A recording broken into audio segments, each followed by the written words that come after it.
And today we have a very special and dearest guest who we were all really waiting for. This is Richard A. Müller, American physicist and a science writer who's an author of great popular science books, one of which I'm having translated here in Ukraine. It is called Now the Physics of Time. And let me start with actually using one of your techniques, probably, that I saw here while I was reading your text, but probably in a slightly different way.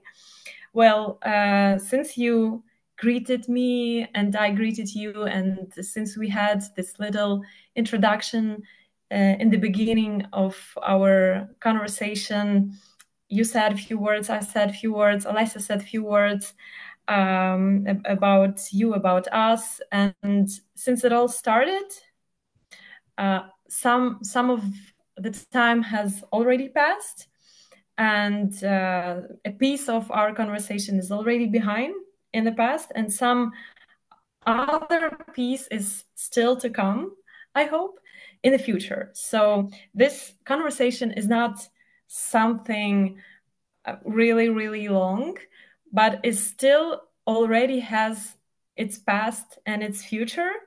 And me stating this obvious fact is something that is happening right now. So my question is, what is this moment for you? And what does now mean to Richard Müller, who's wrote this amazing book about time, including the concept of now? So what does now mean to you? Oh, I take a book to explain it because it is, for one thing, there are so many what I consider misexplanations. There's even a whole group of physicists who are saying now is an illusion. Time doesn't move. And when I look at what they do, I have this advantageous position that I understand their physics. I understand their theories, and I can look at them and say, that's all, let me use a kind word, baloney. What they're saying is that their theory doesn't explain the movement of time. And therefore, they arrogantly conclude, so the movement of time doesn't exist. The movement of time has really bothered Einstein. He couldn't get it into his theory of relativity as much as he tried. He was the master of time. I say Einstein gave us the gift of time because prior to Einstein, time was that's the background. It's like time and space were where physics occurred inside this realm. It was the stage in which the play took place. But when Einstein came, he said, let's examine the stage. And he came up with amazing things that were quickly verified experimentally about time, the time experienced by two different objects going along different paths was different. What? I mean, that is so out of the box that it made him into, ironically, he was the man of the year for a magazine in the US called Time magazine. He gave us time, time as a subject of study. And in all the studies of time, and there are a lot of them, and I'm familiar with them, and there's been really not a whole lot of progress since Einstein.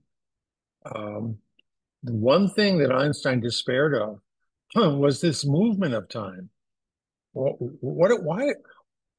He unified time and space, but we're all kind of sitting still. Yeah, you could say the Earth is going around the sun, but in his general relativity, you could easily put the Earth at the center of the universe, and then we're not moving. But you can't do that with time. Time keeps on progressing. So the question I was wrestling with is, what is the meaning of the progression of time? Eddington came up with a theory that's related to entropy. And all sorts of great physicists have just jumped on board and said that. Hawking said, yeah, it's obviously entropy. I don't want to get into entropy because my conclusion is it's obviously not entropy. All these great physicists from Hawking to Eddington, excuse me, are wrong. And I could discuss that at great length, but I discuss it in my book. I'm hoping that my book will provide the death of the entropy theory by all the examples I give of why it's not true. So that doesn't answer the question. Why isn't it? What is it if it's not entropy? And this gets me into one of my favorite topics, which I didn't expect to when I got into that book. It's interesting when you write a book. I thought, everybody's understanding of time is so messed up. Let me just put down all of the mistakes they make to clear the water so we can think clearly. I didn't expect when I was writing this book to actually come up with a possible answer. I call it a possible answer because nothing is true in physics until you verified it experimentally. So I had to come up with a way to verifying it experimentally. I made a proposal there, and the experiments are being done, and we will see. So I hope we will verify this. But it wound up getting tied into another one of my favorite topics, which is freedom of will. Now, in the 1800s, there are all sorts of papers written at a time when physics was advancing so rapidly, it looked like physics could explain everything. And so many of the great philosophers of the 1800s said, free will is an illusion. You can get a robot. You can now these days you might have an AI robot who says, yes, I have free will. And he doesn't. Or does he? It was an interesting issue. Back in the 1800s, it looked like physics could explain everything. But we learned in the early 1900s that it cannot. At least the current state of physics is that there is an uncertainty in physics, and it is incapable of predicting the future, even if you knew the time and position and of all the molecules in the whole world. You still can't predict the future. You can have two identical atoms of radioactive carbon, uranium, and one will explode and the other will explode later. But they're identical. What do you mean identical? Well, in physics, we have a way of proving they're identical by interfering them. And so there's no physical difference between the two. Nothing that physics can detect, and yet they explode at different times. Is that free will? No, I don't call that free will. But what it does show is that the arguments of the 1800s was wrong. That the idea that physics can, if identical things behave differently, then the concept that physics can explain everything is simply wrong. Okay, we can still explain on average uranium takes so many years before it explodes. But that's like me predicting that I will probably not live more than 120 years. So what surprised me was when I had a concept of time, to understand it, I had to bring in something from outside of physics, which was my free will. And let me just jump to the end. I spent a whole book building up to this point. And so, what did they say? Well, a viewer warning that we giving away the climax of the movie. We're telling you who done it. The bottom line is that, of course, time exists all the way into the infinite past and the infinite future. Well, actually, my theory is it doesn't. My theory is that new time is always being created. The past exists in some sense.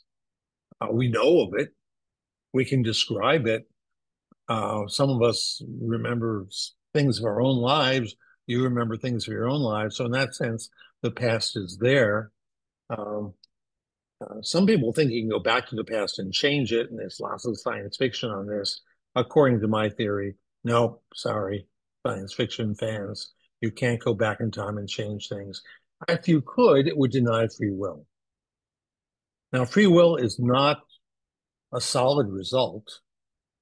It may be an illusion, but you can't rule it out based on the ability of physics to predict the future based on physical things alone.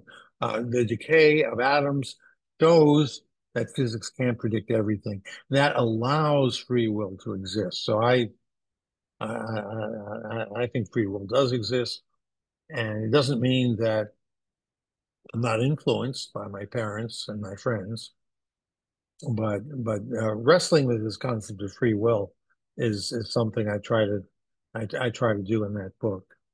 Uh, so my concept is when the universe is expanding, the standard physics theory created by Einstein, published in 1916, over 100 years ago, many people misunderstand that. They think the universe is expanding into other empty space. And that is not the theory of Einstein. Maybe it's your theory, and maybe you're right. But it's not Einstein's theory. It's not the theory of general relativity. The theory of general relativity is far more out of the box than that. What he said is everything is fixed in the universe, but space is expanding. And when he does that, he's led to a whole host of predictions that turned out to be true. Eddington, who mistakenly thought entropy drove time, was one of the first people to ever verify that Einstein's predictions were true by during an eclipse of the sun, he looked at the deflection of starlight, a prediction that Einstein made that nobody had ever made. Nobody had ever done the test. It can only be done during an eclipse of the sun when you can see a star that's close to the rim of the sun. And the fact that its position seems to shift when it's close to the sun, that's an indication that light does bend, which was a prediction of his general relativity theory. So that was just the first of a series. We don't want to go into general relativity, but his theory for the universe is that, in some sense, galaxies are not moving away from each other. More space is being created in between them. That may sound absurd, but that's a theory that's over 100 years old and has been verified with many predictions that have come out to be true. So let's start by assuming that's true. Now, if space is created, wait, I thought general relativity unified space and time. Space is being created? What about time? Well, it's not in general relativity that time is being created. Why is that? Let's just say it was Einstein's greatest oversight. That, yes, space and time are unified. Space is being created all the time. Not all the time. I have to watch my metaphors here. But if space is being created, then time is being created. Oh, okay. Time is being created. Now, the past is done. The past has happened. What is this? A wonderful poem about that. Not even heaven itself upon the past has power. Anyway, but new time is being created. So my simple, I almost think of it as an observation that if we have free will, we can't exercise it on the past, or maybe we can. I can talk about that later. But time is being created, and it's during that creation, that new time that's coming about, that's when we can exercise free will. That's when it isn't set yet what is happening right now. Am I going to clap my hands? Thought I was. I didn't. That was my free will. So we can exercise free will, but you can't exercise free will in the past. You can only do it now. And that's why now is so important to us, because it's when we make decisions. It's when we do things, the past is done, but now will be important. And so this is why of the entire length of time, this is why now has such really great importance to us. Now, my own view on this is that I don't like to get into religion, but the existence of the soul to me is something that's obvious, and uh, maybe it's the soul that's making free will. I don't know. There's certainly things in physics, things in this universe I can demonstrate cannot be done in physics. There are realities other than physics, and many physicists at this point now dismiss me because they have their own religion. Their religion is, if it cannot be explained by physics, then it's not real. And it's interesting to think of that. I've had people say that to me. I say, oh, where did you learn that? That's self-evident, or is it something that your high school teacher told you and you've always accepted it since then? Did you go to a hotel room and you found by the bed, there's a book called The Book of Physics, and you open up and it says, if it's not in this book, it's not real. This is your religion, that if it's not physics, it's not real. It's not, you can't conclude that. It's not based on observation, certainly. It's a religion taken on by many, many physicists and many non-physicists. So let's recognize that as religion. And like all religions, it sometimes oversteps its bounds. Many religions got into trouble because they were making physics-like predictions that turned out not to be true. Um, and, uh, and let's recognize the fact that free will is all part of this. And the only time you can exercise free will of all the time of the last 15 billion years, there's only one moment in that time scale when we all can exercise free will, and that's what we call now. So there's my book. You don't have to read it now. Now. No. There are still lots to read. And actually, you mentioned about determinism and physicalism and the concept of the soul, that how you described it in your book, which is very, very interesting. And I think that some of these topics will also try to discuss a little bit here. But there's also a thing that I would like to ask you about the direction of time. And according to your book, it's a question that you often asked different physicists. And let me now ask you, what makes time move forward and not backwards, or this more bizarre formulation, why do we past and don't remember the future? Well, because the future doesn't exist yet. That's why we don't remember it. The past, in some sense, does exist. The word existence is kind of funny. I can ask you if the square root of 2 exists, and what does that actually mean? But the past did happen, and that's why we can remember it. The future hasn't happened, and what will be in the future depends on our free will, and we don't know how that's going to be exercised. So there's no real problem with that unless you take the phony physicist point of view that time is all laid out, the whole universe exists, and we have this illusion that we're moving through it. But that's so ridiculous. It amazes me that more people don't simply say that's ridiculous. It probably takes having a PhD and a very high income from selling books to give someone the authority to say something that's utterly nonsense and pay it attention. It reminds me of the Groucho Marx line in one of his movies when you probably don't know Groucho Marx, but he was a famous comedian mostly before I was born, in which he says to somebody, Are you going to believe me or the evidence of your own eyes? Right. Believe me, this is what these physicists are saying. They're the Groucho Marx. I'm going to start using that term. They're the Groucho Marx physicists. They say, believe me, not the evidence of your own existence. An illusion. The movement of time is an illusion. You can say life is an illusion. Descartes, one of his great insights was in this little statement he made that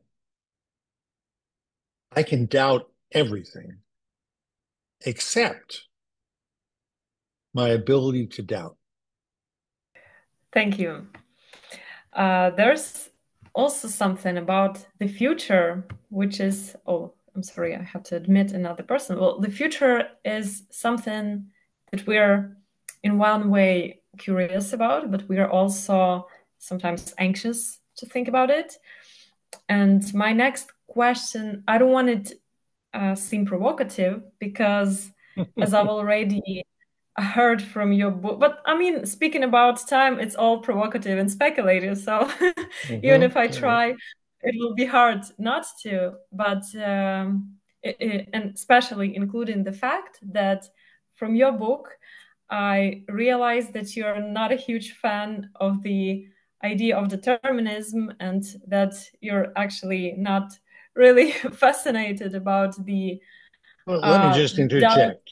Let me just interject. Determinism is dead. Now, there's a famous statement a few years ago that God is dead. That was nonsense. But there was a kind of God, what I call the Santa Claus God. You pray to him so your football team will win. That God is dead, okay? But not God, not real God. But determinism is dead, absolutely dead. It was killed in the early 1900s by quantum mechanics. So there is, I mean, and no educated physicist would defend determinism today. Some philosophers might, which is why it's really hard to be a philosopher if you don't have an advanced study in physics. I'm sorry, I interrupted you. No. That's okay. I mean, I was prepared for this from your book, but it's still something that interests me from the point of view of theoretical. It's not the paradox, but probably this idea about. Sometimes we speak here at our Kуншткамера about different demons, and there's a thought experiment which is called Laplace's demon. Do you find it as ridiculous as the idea we've already talked about, the illusion of time? I mean, from your point of view, from everything that you know about time and everything that you know about the possibility of the free will, does this thought experiment make sense and can really exist? I mean, hypothetically, theoretically, of course, such a being as it was in the original words of Laplace's demon, or as we might think about it now, a machine or a computer that can comprehend the past or the future of the whole universe, knowing its current parameters? Well, the future, no. Again, the future is not determined yet, and the future will be determined in part by you and anybody who's listening to this program. You may think your influence is small, and it may be, or it could be huge, and it may be, or most likely it'll just be part of a lot of other people all determining the future. But no, the future is not there yet. You cannot see the future.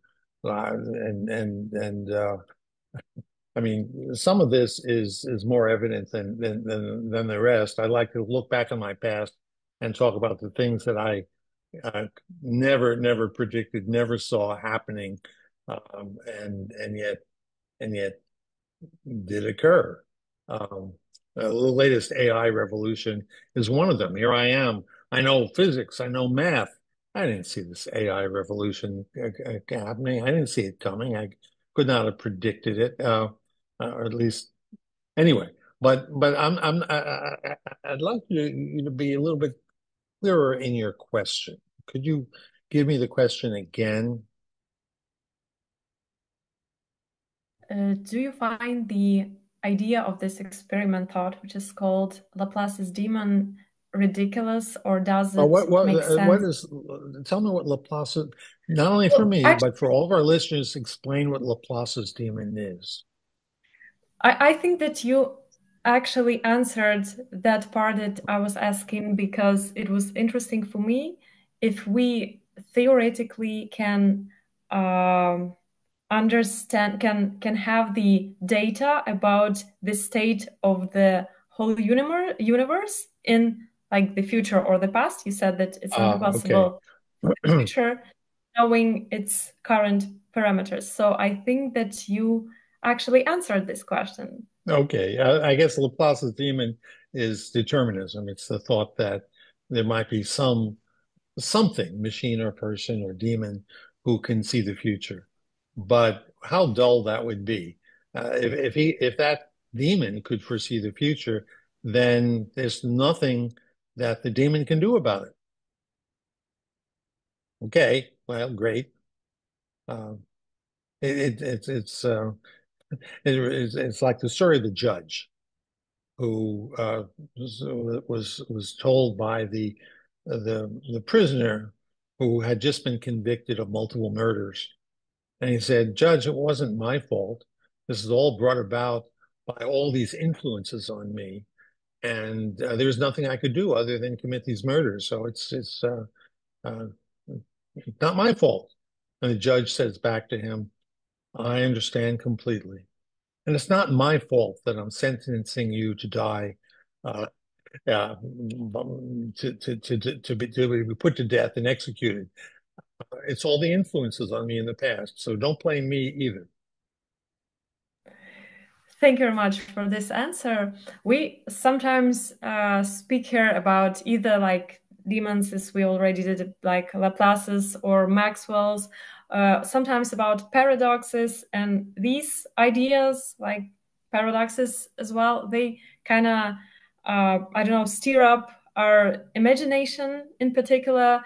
So yeah, paradoxes, they do the same. And I remember I came across at least 3 of them. Maybe there were more, I don't remember that. I remember you described the twin paradox, the barn-pole paradox, and the tachyon mother paradox, which is extremely interesting. I've never heard about it before reading your book. I made it up. You made it up. Oh, that's an explanation. That's an explanation why I have it. Yeah, the tachyon murder. So, well, my question was about, and still is about, which is your favorite one of these paradoxes? I mean, if favorite is the correct word here, I mean, which one impressed you the most? Yeah, a paradox in science, in technology, in math, is always something that's resolvable. And just a funny thing about the way the term is used, it's misunderstood by much of the public. A paradox is an apparent disagreement between 2 different ways of approaching the same question. Just a second. 2 different ways of approaching the same question. And all of the paradoxes of special relativity are things that really confuse the public, but for which Einstein had addressed already in his original theory. And he knew the answers to these, and there were good answers. And the twin paradox. Well, if John and Mary go different paths, and they were born at the same time, but they come back, and now one's old and the other isn't, that seems paradoxical. But no, it's completely explained in general relativity. That's why I say Einstein gave us the gift of time, because he showed us that there are these results that are completely unexpected, that can be readily explained. And to the non-expert, they're paradoxical. How can 2 people be the different ages? And wait a minute, what about from John's point of view? or Mary's point of view, shouldn't the other one always be younger? Or what goes on? It's all completely explainable. And I try to do that in my book, The Pole in the Barn, and the tachyon murder paradox, which says if I shoot you with a gun and the gun shoots out a tachyon and it's the tachyon that kills me, then there is a reference frame in which the death occurred before the tachyon was shot. And does that violate something in physics? I mean, it violates causality. And my answer is right. Causality is not an established principle of physics. We treat it like it is, but how do you test it? How do you prove it? If we have tachyons, causality is out the window. If we throw causality away, we're throwing away free will. So the reason, I mean, I know I have friends who are searching for tachyons, and the only thing I can do is not join them. I consider it a waste of time, because if tachyons exist, then in the tachyon murder, there's a reference frame, a valid frame in which the death took place before the trigger was pulled, which means that the person at the gun had no choice but to pull the trigger. That doesn't violate physics, but it violates free will. And since I have a spiritual sense that free will really does exist, therefore my friend is not going to find a tachyon, and he may, and that'll completely fool me because it's a test you can actually do, but I'm not going to, I was going to say, waste my time doing something where I'm convinced that if I found it, it would indicate that I had no choice but to do the experiment. I would lose all my free will if tachyons exist. Now, the physicists who ignore free will, well, search for tachyons. But they should recognize at least that if they find free will, if they find tachyons, they are ruling out free will. It's an interesting fact that in that sense, free will is testable in physics. It predicts that tachyons will not exist. Nothing in special relativity, nothing in relativity, general relativity, nothing in physics precludes the existence of tachyons. The only thing that precludes it is that it's in conflict with free will. Thank you for inventing this paradox. I actually didn't know that you was the author of it, and I'm sorry that but also I would like to ask you about what happens with time in and around the black hole. Can you ask us a little bit about how time behaves, if we can say so, on the event horizon, and what happened to the observer there and to the observer outside who sees everything, and what happens with time already inside a black hole? Okay, well, you asked about 6 really good questions. Let me begin by saying that we've got to stop using this sentence according to an observer. Because in relativity theory and in physics, all observers always agree, 100% agreement. There's never disagreement. There's a prominent, well-known, famous physicist who does a lot of TV shows and such, and he read my book and he said, "Never again will I claim that according to this observer, this happens, and according to this observer, that happens." I think when you say that, you lose people. They say, "Oh my God, if the results depend on the observer, then look, if I shoot a gun and I'm shooting it at someone on a train that's moving fast, and according to me, the bullet is moving 1,000 feet a second. And according to someone on the train, it's moving 500 feet a second. What I just said violates all rules of science. What I said was wrong. It's not according to a person on the train, it's moving 500 feet per second. The correct statement is, according to someone on the train, the bullet is moving 1,000 feet per second on a reference frame with the Earth and 500 feet per second on a reference frame moving with him. And the same statement is true for the person. So all people agree, all this black hole stuff, is don't forget the observer. We know what happens in black holes. They've been around for a long time. They don't depend on relativity theory to exist. A lot of people think they do. They would exist even with Newtonian physics. They don't depend on Hawking and his black hole thermodynamics, which is all very interesting stuff. But black holes are simply things where the gravity is so intense. They depend on relativity theory in the following sense. If you want to escape to space, you take energy to do that. Suppose the energy to do that was more than your MC squared energy that you had. So then you could never get out because it takes more energy than the maximum energy you have. And that's a black hole.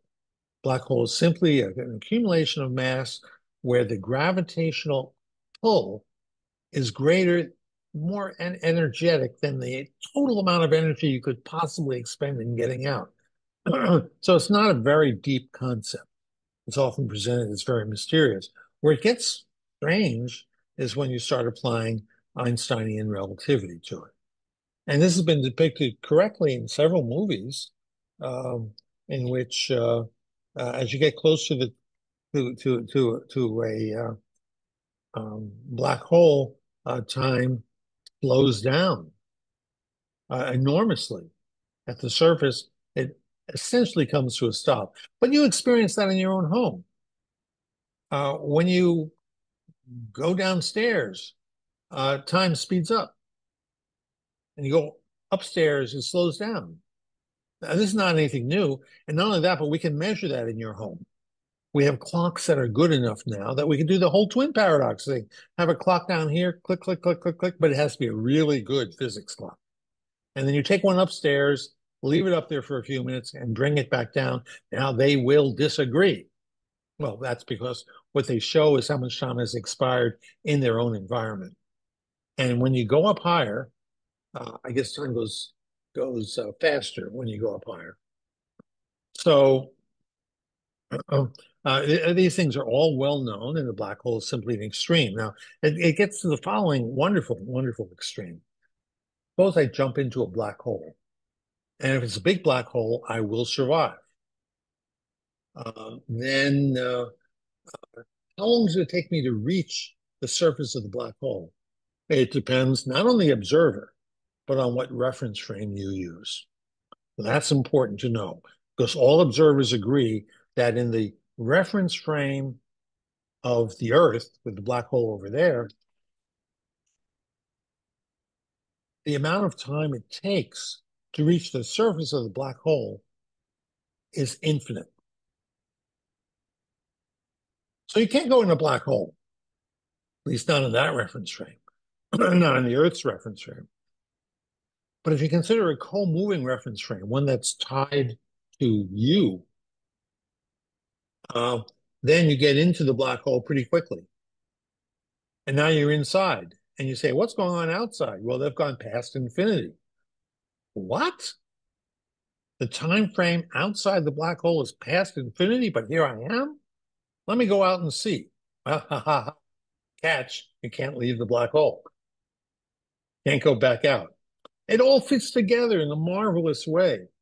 What is it like being inside a black hole? I think that's best explained by the concept, which now appears to be incorrect, that the universe itself expands and may contract. And now we know, no, it doesn't seem to be the case. But let's go back to the old theory of a universe, of a universe that had enough mass in it that it would contract. If that's the case, then we are all inside a black hole right now. We call the black hole a universe. Why do we call it a universe? Well, obviously you can't leave the universe. You can't get outside of it. Like the guy in the black hole, that's all there is. And what is it like? Well, here we are. Wow, this is really mind-blowing, but everything about time is time-blowing.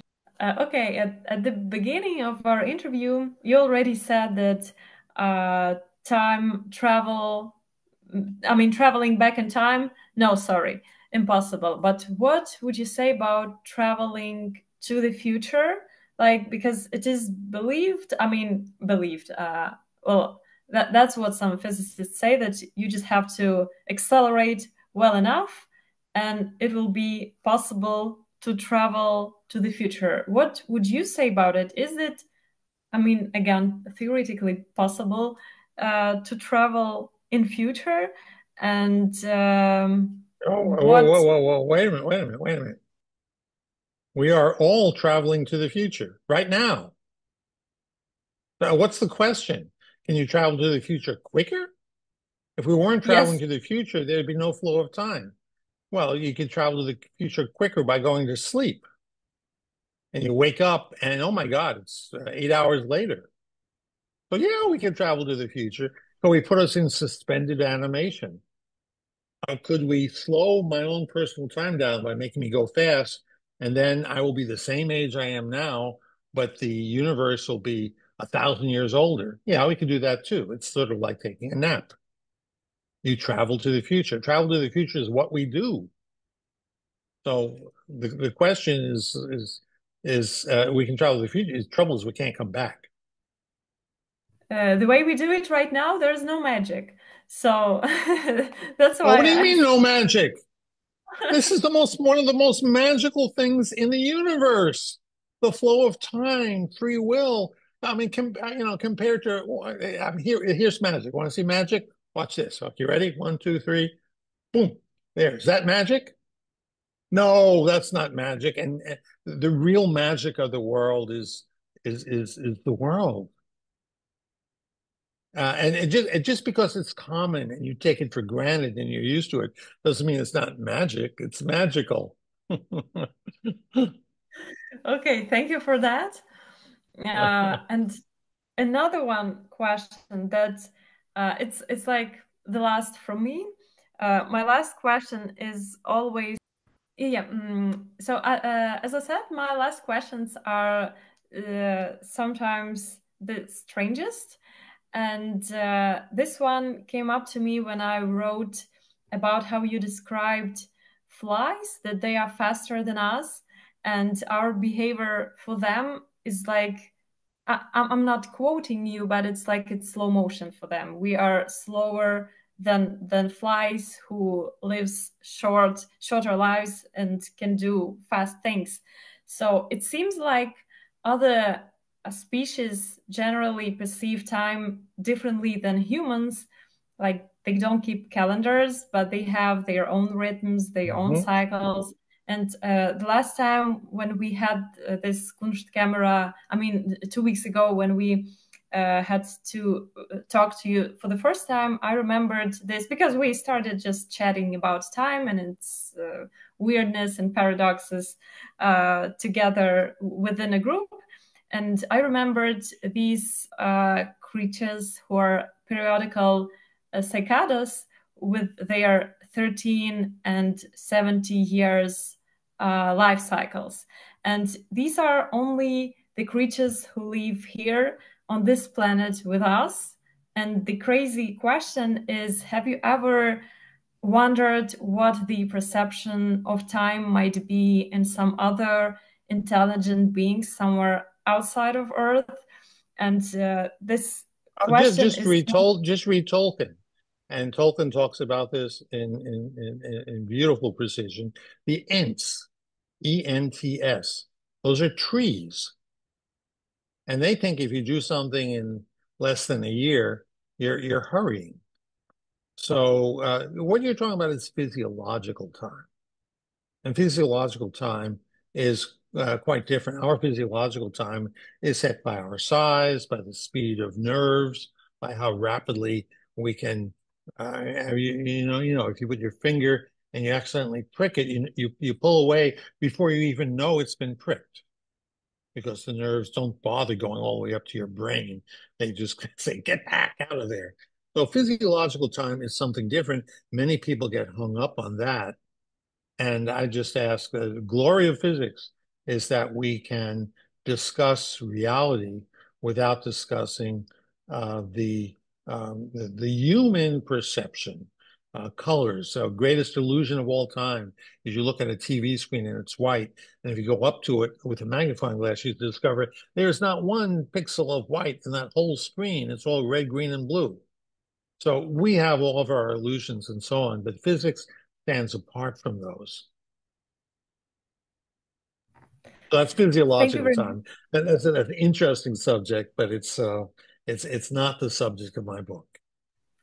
Yeah, I mean, I'm not asking you as I would ask a biologist. I was just wondering, how did you? I mean, if maybe you watched or you read the science fiction novella by Ted Chiang, which is called "Story of Your Life," or the movie based on it, which is called "The Arrival," about the creatures whose mindset gave them an opportunity to see not only the past but also the future, because they had different I mean they understood all it takes to see the past is to have a really long life. So turtles see more of the past than we do, but again, that's physiological time, and that's one thing that I think is not of great interest to me. It's fun to talk about, but it's not really the subject of my book or of any mystery. Thank you very much for that.